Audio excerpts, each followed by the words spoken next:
Hello, I'm back with a all Nintendo version of what I bought this weekend. First thing I got was a Kirby game for the Wii, Return to Dreamland. Kirby games get a little bit of, I don't know, disrespect because it's Kirby, he's cute, he's pink. Uh, Games are kind of on the easier side, but he's one of the classic Nintendo characters.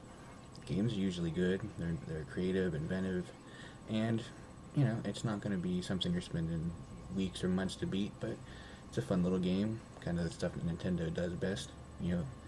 Cute games that are fun, a lot of replay value, and that's basically Kirby in a nutshell. My other two purchases were both for the 3DS.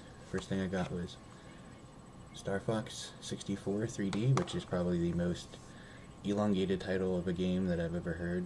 It's 64 3D. Sounds like something Sega would have added on to another console if they had the time. But it's Star Fox. You kind of know what you're getting into. One thing about the 3DS I've noticed in the games I've played for it so far, the 3D is actually not just a gimmick. It actually enhances the game and adds depth when you're talking about a space shooter, which basically what Star Fox is. It actually doesn't distract from the game. Obviously, you can turn it off if you want to. If you're not one of those people that can view 3D, personally, it gives me a headache after a few minutes. But it's something that actually improves the game, which leads me to my other purchase and the final one of the week. It's been Super Mario 3D Land.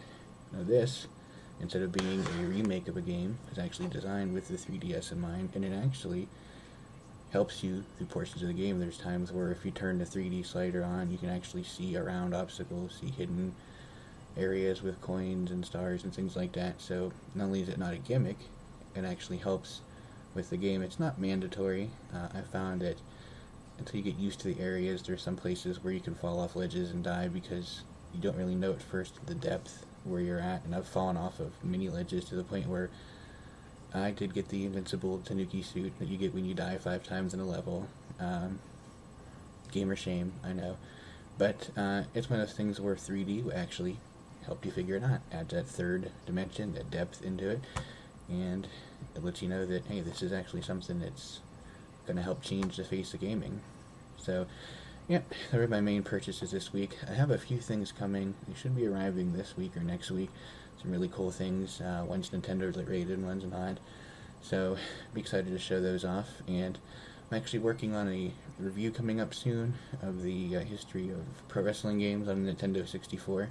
Some of you may know the history, some of you may not know the complete history, how far back they stretch. So, it'll be interesting to get into that.